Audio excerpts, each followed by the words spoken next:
Sponsored by देशको मेरुदण्ड Jagdamba steel. Score the real goal खेल्नु भयो त? वाई ज्ञानज्योति पुस्तकालय। LG refrigerator, let's create wonderful health. Vimto, seriously mixed up fruit.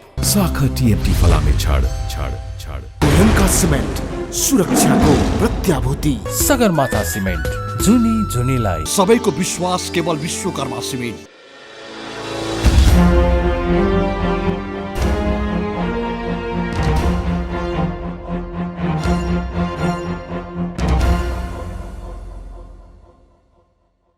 Accuracy, balance, credibility हो ABC television. म कञ्चन रियाल। कार्यक्रम हो अपरेसन बिग न्यूज। सत्य समाचार खोज्ने, तथ्य प्रस्तुत गर्ने र प्रस्तुतिलाई सन्तुलित बनाउने हाम्रो प्रतिज्ञा हो। यही प्रतिज्ञा पूरा गर्ने खरो प्रयास हो अपरेसन बिग न्यूज। जनसरोकारका हरेक विषयलाई हामी बिग न्यूज बनाउँछौँ र हरेक बिग न्यूजको अन्तर्कथा खोज्दै दर्शकका अगाडि अपरेसन गर्छौँ।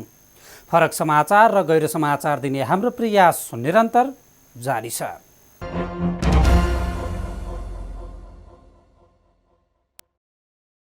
दर्शकबिन, राजधानी काठमाडौँमा सार्क सम्मेलन सुरु भएको छ।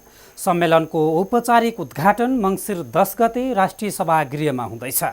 सम्मेलनमा सहभागी हुन 8वटै राष्ट्रका सरकार तथा राष्ट्रप्रमुख मङ्गलबार काठमाडौँ आइपुगेका छन् र बुधबार सार्क सम्मेलनको 18औं संस्करणको औपचारिक उद्घाटन हुनेछ। सार्क सम्मेलनमा सहभागी हुन आएका केही देशका सरकार तथा राष्ट्रप्रमुख काठमाडौँ झर्ने बित्तिकै व्यस्त भए। श्रीलङ्काली राष्ट्रपति महिन्दा राजपाक्से अन्तर्राष्ट्रिय विमानस्थलबाट सिधै लुम्बिनीतर्फ हानिए। राजपाक्सेले करिब 2 घण्टा लुम्बिनीमा समय बिताए। यता दिउँसो 3 बजे अन्तर्राष्ट्रिय विमानस्थलमा ओर्लिएका भारतीय प्रधानमन्त्री नरेन्द्र मोदीलाई भ्याइ नै भयो। विमानस्थलबाट होटल सोल्टीमा पुगी केही बेर विश्राम गरेपछि ट्रमा सेन्टरको उद्घाटनका लागि महाकाल पुगेका थिए भारतीय प्रधानमन्त्री मोदी। उद्घाटन समारोहलाई मोदीले नेपालका नेताहरूलाई ज्ञानगुण र अर्थी उपदेश दिने मञ्च बनाए र भने संविधान सबैको सहमतिमा बनाऊ। र बुधबारबाट औपचारिक रूपमा सुरु हुन लागेको सार्कको कथा आज पनि बिग न्यूजमा।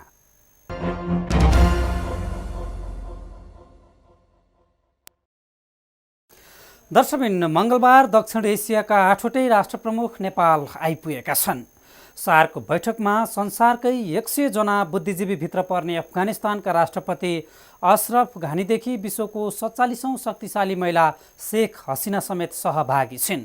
देशकै धनाढ्य प्रधानमन्त्री नवाज शरीफदेखि 2वटा मोबाइल व्यक्तिगत सम्पत्ति भएका साधकी नेता सुशील कोइराला सार्ककै सरकार प्रमुख हुन्। अझ अमेरिकी राष्ट्रपति बराक ओबामाबाट म्यान अफ दि एक्सनको उपाधि पाएका भारतीय प्रधानमन्त्री नरेन्द्र मोदी पनि सहभागी छन् सार्क बैठकमा।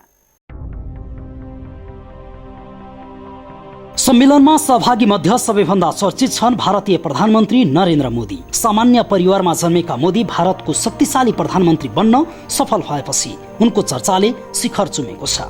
2 कार्यकाल गुजरातको मुख्यमन्त्री बनेका मोदी त्यस क्षेत्रको आर्थिक वृद्धिलाई चमत्कारिक रूपमा सुधार गरेका थिए। सरल स्वभावका मोदी वाक्कलामा माहिर छन्। प्रधानमन्त्री भएपछि अमेरिका, अस्ट्रेलिया, जापान, भुटान र नेपालको औपचारिक भ्रमण गरेका मोदीलाई अमेरिकी राष्ट्रपति बराक ओबामाले म्यान अफ दि एक्सन भन्दै प्रशंसा समेत गरेका थिए। 3 पटकसम्म पाकिस्तानको प्रधानमन्त्री बन्न सफल पाकिस्तानी प्रधानमन्त्री नवाज शरीफ धनी परिवारमा जन्मिएका व्यक्ति हुन्। शरीफ पाकिस्तानको दोस्रो धनी नेता समेत हुन्। सन् 1990-1997 मा प्रधानमन्त्रीको जिम्मेवारी सम्हालिसकेका शरीफ 2013 मा तेस्रो पटक प्रधानमन्त्रीको जिम्मेवारी सम्हालेका छन्। दोस्रो पटक प्रधानमन्त्री रहेको समयमा 1979 मा सैनिक कू मार्फत हटाइएको थियो। सैनिक कू मार्फत गलत्याइएपछि उनी साउदी अरेबियामा निर्वासित जीवन बिताएका थिए। तेस्रो पटक प्रधानमन्त्रीको जिम्मेवारी सम्हालेकी बङ्गलादेशकी प्रधानमन्त्री शेख हसिना बङ्गलादेशका प्रथम राष्ट्रपति शेख मुजिबुर रहमानकी छोरी हुन्। सन् 1981 देखि बङ्गलादेश अवामी लीग पार्टीको नेतृत्व गरेकी हसिनाले सन् 1996 मा पहिलो पटक प्रधानमन्त्री बनेकी थिइन्। सन् 2009 देखि लगातार सत्ताको बागडोर सम्हालेकी हसिना केही समय अगाडि सम्पन्न निर्वाचनबाट पहिलो पार्टी भई तेस्रो पटक प्रधानमन्त्रीको जिम्मेवारी सम्हालेकी हुन्। उनी विश्वका शक्तिशाली महिलाको सूचीमा समेत अगाडि मानिन्छन्। विश्वको 47औं शक्तिशाली महिला हसिनाको सन् 2004 मा हत्या प्रयास समेत भएको थियो। द्वन्द्वको चपेटाबाट गुज्रिरहेको अफगानिस्तानमा केही महिना अगाडि मात्र राष्ट्रपति निर्वाचित भएका अशरफ घानी निवर्तमान राष्ट्रपति हमिद कारजाईको कार्यकालमा अर्थमन्त्री थिए। अर्थशास्त्री र मानवशास्त्री समेत रहेका घानीसँग विश्व बैंकमा काम गरेको अनुभव समेत छ। बिग्रउँदो अफगानी अर्थतन्त्रलाई सुधार्न घानीको निकै महत्त्वपूर्ण योगदान छ। सन् 2013 मा भएको एक सर्वेक्षणले घानीलाई 100 बुद्धिजीवी भित्र पारेको थियो। मालदिभ्सका राष्ट्रपति अब्दुल्ला यामिन अब्दुल गयुमले नोभेम्बर 17, 2013 देखि राष्ट्रपतिको जिम्मेवारी सम्हालेका हुन्। सार्वजनिक नीतिमा अमेरिकाबाट पोस्ट ग्रेजुएट गरेका यामिन 1993 देखि व्यवस्थापिका पिपुल्स मजलिसका सदस्य समेत हुन्। विद्रोही समूह तमिल टाइगरलाई सैन्य शक्तिको बलमा परास्त गरी चर्चामा आएका श्रीलङ्काका राष्ट्रपति महेन्द्र राजापाक्ष सन् 2004 सालमा श्रीलङ्काको प्रधानमन्त्री समेत हुन्। कानुन व्यवसाय हुँदै राजनीतिमा प्रवेश गरेका राजापाक्ष सन् 2005 देखि राष्ट्रपति पद सम्हालिरहेका छन्। राजापाक्षले तमिल टाइगर विरुद्ध जुन बल प्रयोग गरे त्यसको अझै पनि आलोचना हुने गरेको छ। सार्क राष्ट्रका सबैभन्दा पाका नेता प्रधानमन्त्री सुशील कोइराला सरकारी प्रशासनमा अनुभवहीन नेता हुन्। एकैपटक प्रधानमन्त्रीको जिम्मेवारी सम्हालेका कोइराला लोकतान्त्रिक आन्दोलनको पुराना नेता हुन्। उनको औपचारिक शिक्षा धेरै नभए पनि अंग्रेजी भाषामा राम्रो दखल राख्ने नेता हुन् कोइराला। कोइराला सार्क राष्ट्रका सबैभन्दा कम व्यक्तिगत सम्पत्ति भएका नेता हुन्। जुलाई 30, 2013 देखि भुटानको प्रधानमन्त्री रहेका छेरिङ तोब्गे भुटानको पहिलो दर्तावाल राजनीतिक दल पिपुल्स डेमोक्रेटिक पार्टीका सहसंस्थापक पनि हुन्। मेकानिकल इन्जिनियरिङ स्नातक गरेका तोब्गेले अमेरिकाको हार्वर्ड विश्वविद्यालयबाट सार्वजनिक प्रशासनमा स्नातकोत्तर गरेका छन्। तोब्गे राजनीतिमा आउनुभन्दा अगाडि सरकारी जागिरे थिए। राजनीतिक ब्युरो।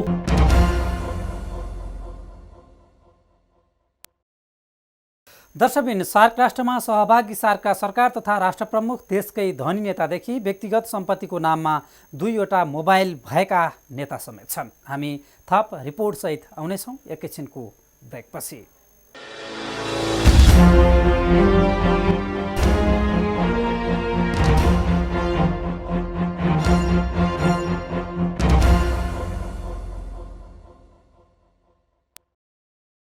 दर्शकबिन भारतीय प्रधानमन्त्री नरेन्द्र मोदीले ट्रमा सेन्टर उद्घाटनको अवसरलाई छोप्दै झन्डै 30 मिनटभन्दा लामो भाषण गरे। नेपालका राजनीतिक दलहरू संविधान निर्माणमा सहमति जुटाउन असफल भइरहँदा मोदीले गणितीय आधारमा संविधान निर्माण जारी गर्न नहुने प्रश्न पारेका छन्। मोदीको सुझावसँगै प्रक्रियामा संविधान जारी गर्नुपर्ने अड्डी कसेका राजनीतिक दलहरूलाई दबाव भएको छ। यता सहमतिमा संविधान घोषणा हुनुपर्ने दलहरूलाई केही राहत भएको हुन सक्छ। मेरा सौभाग्य रहा कि पिछली बार जब मैं आया तब आपकी संविधान सभा को संबोधित करने का मुझे अवसर मिला था, कॉन्स्टिट्यूएंट असेंबली को संबोधित करने का अवसर मिला था। और एक प्रकार से नेपाल के सभी स्टेक होल्डर्स कहिए, नेपाल के सभी क्रीम कहिए, वो सभी एक विशाल समूह के सामने मैं आया था। और तब भी मैंने कहा था कि नेपाल जितना जल्द अपना संविधान बनाएगा उतना ही नेपाल का भविष्य के लिए वो एक नई ताकत मिलेगी। नेपाल के संविधान के निर्मित में जितना विलंब होगा वो विलंब नेपाल के लिए अच्छा नहीं होगा। संविधान आप बनाएं, आपके तरीके से बनाइए, आपके निर्णय होंगे, भारत का उसमें कोई दखल नहीं हो सकता, होना भी नहीं चाहिए। लेकिन आपकी खुशी हमें मुस्कुराहट देती है और इसलिए भी संविधान का जल्दी बनना बहुत जरूरी है। और मेरा यह भी आग्रह था कि संविधान के अंदर एक ऐसा गुलदस्ता बने कि नेपाल के हर कोने में रहने वाले व्यक्ति को लगे कि मेरा भी फूल उस गुलदस्ते में है, मेरे फूल की महक भी उस गुलदस्ते में है। कभी मधेसी को नहीं लगना चाहिए कि हमारा पूछने वाला कौन, कहीं पहाड़ी को नहीं लगना चाहिए कि हमें पूछने वाला कौन, माओवादी को नहीं लगना चाहिए कि हमें पूछने वाला कौन। ये संविधान ऐसा होना चाहिए कि जिसमें हर किसी की आवाज हो, हर किसी के सपने हो, हर किसी के अरमान हो, हर किसी को काम करने का अवसर हो। और वो काम नेपाल की संविधान सभा बहुत अच्छे ढंग से आगे बढ़ रही है, लेकिन समय बहुत जा रहा है। और मैं इसलिए सार्वजनिक रूप से आज नेपाल के सभी राजनीतिक नेताओं से आग्रह करूंगा, संविधान का निर्माण सहमति से ही करने से फायदा होगा। संख्या के बल पर संविधान का निर्माण कभी भी नेपाल का भला नहीं करेगा। सहमति से संविधान बने और आगे चल करके भी, आज भी भारत का संविधान इतने साल हो गए, हर वर्ष हम कुछ न कुछ अमेंडमेंट करते ही जाते हैं और वो अमेंडमेंट 2/3 से करते हैं। एक बार संविधान सहमति से बने, बाद में संसद बने और संसद में 2-4 चीजें जोड़ने कम करनी लगती हैं तो आप 2/3 बहुमत से जरूर कर सकते हैं। लेकिन पहला प्रारूप अगर सबको अपना नहीं लगता है तो नेपाल को बहुत बड़ी कठिनाई आएगी। तो आपके एक मित्र देश के नाते आपको दुख हो, आपको कठिनाई हो और हमें समझ हो, तो वो स्थिति हम देखना नहीं चाहते हैं। फिर एक बार आज सार्वजनिक रूप से जिस प्रकार से जिंदगी बचाने के लिए ये ट्रॉमा सेंटर काम आ रहा है, उसी प्रकार से नेपाल के सपनों को संवारने के लिए संविधान एक औसत बनकर के आ रहा है।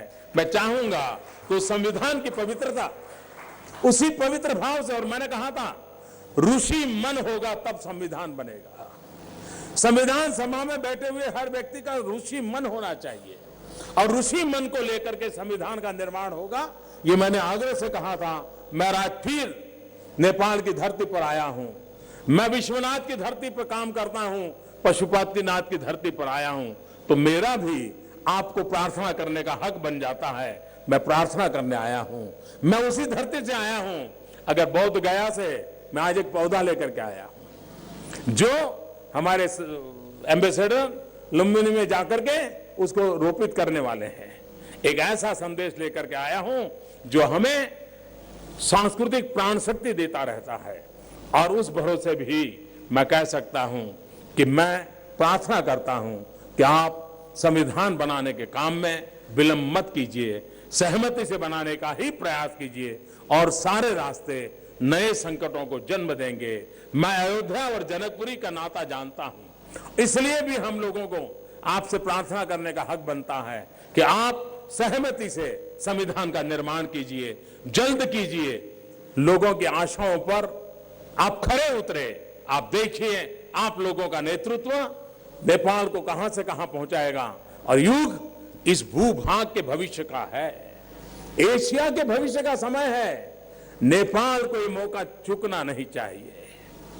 विश्व के अंदर एक ताकत बनकर के नेपाल ने खड़ा होना चाहिए। लोकतांत्रिक अवस्था नेपाल को एक नई ताकत देगा, नई पहचान देगा। विश्व नेपाल को स्वीकार करने लग जाएगा। ये स्थिति आपके हाथों में है, मौका आपके पास है। 30-40 दिन का समय बचा है। मैं विश्वास करता हूं कि इस काम को आप आगे बढ़ाएंगे। फिर एक बार ये ट्रॉमा सेंटर यहां के किसी भी पीड़ित की जिंदगी को बचाने के लिए काम आएगा। भारतवासियों को बहुत संतोष होगा। हमारे लिए एक प्रकार से सेवा परमो धर्म, जीव दया का ये काम हुआ है। एक मन के संतोष के साथ मुझे इस अवसर पर आने का अवसर मिला। मैं आपका बहुत बहुत आभारी हूं, प्रधानमंत्री जी का बहुत बहुत आभारी हूं। उनके परिवार में संकट होने के बाद भी जिस उमंग और उत्साह के साथ इस पूरे सार समिट की आप चिंता कर रहे हैं, पूरा नेपाल अभिनंदन का अधिकारी है। मैं एयरपोर्ट से उतरा हूं, मैं देख रहा हूं क्या उत्साह है, क्या उमंग है। आपने सार्क देशों के सभी नेताओं का दिल जीत लिया है। आपने ये व्यवस्था के लिए नेपाल ने जो ताकत दिखाई है, नावीन्य दिखाया है, अपनापन दिखाया है, बहुत बहुत अभिनंदन के अधिकारी हैं। प्रधानमंत्री जी को और पूरे नेपाल को मैं हृदय से नमन करता हूं, बहुत बहुत अभिनंदन करता हूं। धन्यवाद।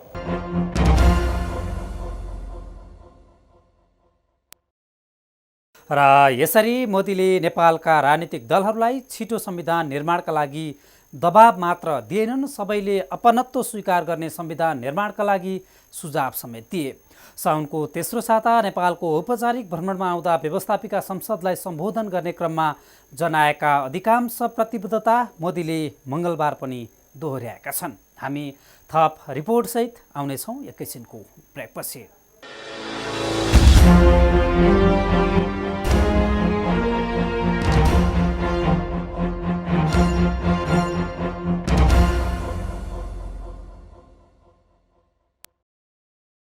दर्शकबिन, सार्कमा सहभागी हुन सबैभन्दा पहिला अन्तर्राष्ट्रिय विमानस्थलमा ओर्ले श्रीलङ्काली राष्ट्रपति महिन्दा राजापाक्से विमानस्थलबाट सिधै लुम्बिनीतर्फ हानिए। श्रीलङ्कापछि अफगानी, भुटानी, मालदिप्स, भारतीय, पाकिस्तानी र बङ्गलादेशी प्रधानमन्त्री नेपाल ओर्लिन्। काठमाडौँ आइपुग्ने बित्तिकै भारतीय प्रधानमन्त्री नरेन्द्र मोदी निकै व्यस्त रहे। दिउँसो 3 बजे काठमाडौँ ओर्लेका मोदीले विभिन्न औपचारिक कार्यक्रममा सहभागिता जनाए। यता श्रीलङ्काका राष्ट्रपति महिन्दा राजापाक्से विमानस्थलबाट सिधै लुम्बिनीतर्फ हानिए करिब 2 घण्टा उतै समय बिताए। सार्क सम्मेलनमा सहभागी हुन आएका राष्ट्र तथा सरकार प्रमुख कसरी आए र मङ्गलबार कसरी बिताए, हेरौँ यो रिपोर्ट। सार्क सम्मेलनमा भाग लिन सबैभन्दा पहिला अन्तर्राष्ट्रिय विमानस्थलमा अवतरण गरे श्रीलङ्काली राष्ट्रपति महिन्दा राजापाक्सेको स्वागतका लागि उपप्रधान तथा गृहमन्त्री वामदेव गौतम अन्तर्राष्ट्रिय विमानस्थल पुगेका थिए। राजापाक्सेको सम्मानमा नेपाली सेनाले सलामी अर्पण गर्यो। राजापाक्से अन्तर्राष्ट्रिय विमानस्थलबाट सिधै लुम्बिनीतर्फ हानिए। राजापाक्सेलाई लुम्बिनीमा खेलकुद मन्त्री पुरुषोत्तम पौडेल र लुम्बिनी विकास कोषका पदाधिकारीले स्वागत गरे। उनले मायादेवी मन्दिरमा करिब 20 मिनट पूजाआजा गरे। राजापाक्सेले लुम्बिनीमा करिब 2 घण्टा समय बिताए। राष्ट्रपति महिन्दा राजापाक्सेपछि सार्क सम्मेलनमा सहभागी हुन अफगानिस्तानका राष्ट्रपति अशरफ घानी काठमाडौँ ओर्ले। राष्ट्रपति घानीलाई उपप्रधान तथा स्थानीय विकास मन्त्री प्रकाशमान सिंहले अन्तर्राष्ट्रिय विमानस्थलमा स्वागत गरेका थिए। अफगानिस्तान सार्कको कान्छो सदस्य राष्ट्र हो। विमानस्थलबाट सिधै होटल सोल्टी गएका घानी केही समयको विश्रामपछि बौद्ध स्थित होटल हायात पुगेका थिए। विमानस्थलबाट सिधै होटल सोल्टी गएका घानी केही समयको विश्रामपछि बौद्ध स्थित होटल हायात पुगेका थिए। भारतीय न्युज च्यानल हेडलाइन टुडेले आयोजना गरेको राउन्ड टेबल डिस्कसनमा सहभागी हुन श्रीलङ्का र अफगानिस्तानका राष्ट्रपतिपछि भुटानी प्रधानमन्त्री छिरिङ तोग्बे अन्तर्राष्ट्रिय विमानस्थलमा अवतरण गरे। बिहान 11:45 बजे तोग्बेलाई स्वागत गर्न गृहमन्त्री गौतमले अन्तर्राष्ट्रिय विमानस्थल पुगेका थिए। तोब्गे अन्तर्राष्ट्रिय विमानस्थलबाट सिधै होटल सोल्टीतर्फ प्रस्थान गरे। तोब्गे कुनै औपचारिक कार्यक्रममा सहभागी भएनन्। श्रीलङ्का, अफगानिस्तान, भुटानका प्रधानमन्त्रीपछि मालदिप्सका राष्ट्रपति अब्दुल्ला यामिन गयुम अन्तर्राष्ट्रिय विमानस्थलमा अवतरण गरे। गयुमलाई उपप्रधान तथा गृहमन्त्री गौतमले अन्तर्राष्ट्रिय विमानस्थल पुगेका थिए। गयुम अन्तर्राष्ट्रिय विमानस्थलबाट सिधै होटल सोल्टीतर्फ प्रस्थान गरे। मालदिप्सका राष्ट्रपति गयुमपछि भारतीय प्रधानमन्त्री नरेन्द्र दामोदर दास मोदी विशेष विमान मार्फत दिउँसो करिब 3 बजे अन्तर्राष्ट्रिय विमानस्थलमा अवतरण गरे। प्रधानमन्त्री मोदीको स्वागतका लागि उपप्रधान तथा गृहमन्त्री वामदेव गौतम अन्तर्राष्ट्रिय विमानस्थल पुगेका थिए। अन्तर्राष्ट्रिय विमानस्थलबाट मोदी होटल सोल्टीतर्फ प्रस्थान गरे र केही बेर आराम गरे। मोदी अन्तर्राष्ट्रिय विमानस्थलमा अवतरण हुँदै गर्दा होटल सोल्टीमा मोदीसँग भेटघाटका लागि नेताहरू लाइनमा बसेका थिए। सम्मेलनमा भाग लिन आएका मोदी पहिलो दिन नै व्यस्त रहे। मोदीले मङ्गलबार नै 6 वर्ष अगाडि बनेको ट्रमा सेन्टर नेपाल सरकारलाई हस्तान्तरणदेखि नेपाली सेनालाई एएलएस ध्रुव मार्क 3 हेलिकप्टर हस्तान्तरण गरे। यस्तै मोदीले काठमाडौँ दिल्ली बस सेवाको उद्घाटन मङ्गलबार नै गरे र बहुप्रतीक्षित अरुण तेस्रो जलविद्युत आयोजनाको पीडीए हस्ताक्षर कार्यक्रममा पनि मोदी सहभागी भए। मोदी अवतरण भएको करिब 1 घण्टापछि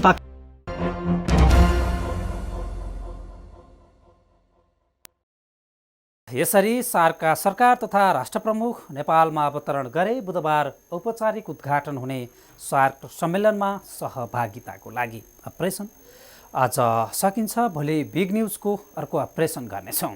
गाउँ सहर दुनियाँ भ्याउँछाउने हाम्रो अभियान जारी छ। तपाईँ एबिसी टेलिभिजन हेर्दै गर्नुहोला। नमस्ते। स्पोन्सर्ड बाई देशको मेरुदण्ड Jagdamba steel. Score the real goal खेल्नु भयो त। वाई ज्ञानज्योति पुस्तकालय। LG Refrigerator. Let's create wonderful health. Vimto, seriously mixed up fruit. साखा TMT फलामे छाड छाड छाड। ढुङ्गा सिमेन्ट सुरक्षाको प्रत्याभूति। सगरमाथा सिमेन्ट जुनी जुनीलाई। सबैको विश्वास केवल विश्वकर्मा सिमेन्ट।